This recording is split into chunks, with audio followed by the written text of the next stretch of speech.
I worry about next weekend, don't you? I do, and I've been worried for weeks and weeks, and indeed it's myself and Reform UK, we were the first people to call for all of these marches to be banned. It was basic common sense that it would incite hatred and violence, and that's exactly, sadly, what has played out. And the scenes yesterday in the centre of London were utterly horrific. And the Jewish community feels deeply, deeply fearful to leave their homes, to send their children to school. This is an appalling state of affairs. But you and I are both wearing poppies. These poppies commemorate the people who gave their lives fighting in world wars, and all sorts of people from all races and nationalities.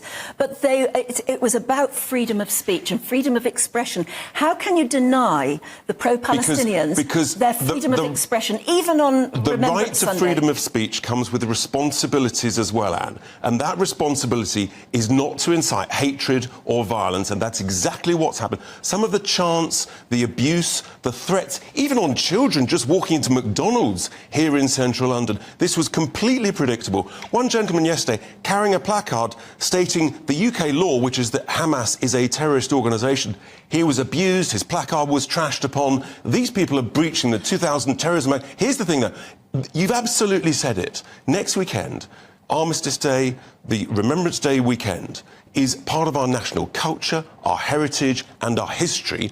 And people who, frankly, don't respect that, don't understand that, foreign nationals who want to protest next weekend, I believe that if they carry out that protest, their visas should be revoked permanently. They have no understanding of British culture and British heritage. All right, but what about the argument that 99% of them are protesting peacefully? Which they're not. I'm sorry. Anybody who's seen There are always bad apples in amongst a protest, aren't there? So you can't stop everybody demonstrating because of those bad apples. But this has always been clear that it would incite hatred. You've only got to listen to the chants from hundreds and hundreds... chanting.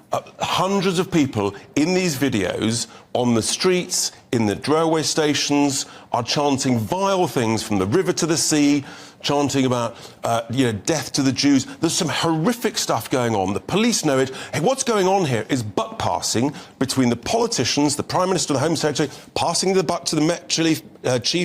He's passing the buck back. This is unacceptable. We need proper leadership. In the absence of leadership, you get a vacuum. And what we're seeing is chaos is filling that vacuum. These marches next weekend should be banned, and any foreign nationals who in breach of that ban, they should have their visas revoked. We have to show proper, strong, robust leadership.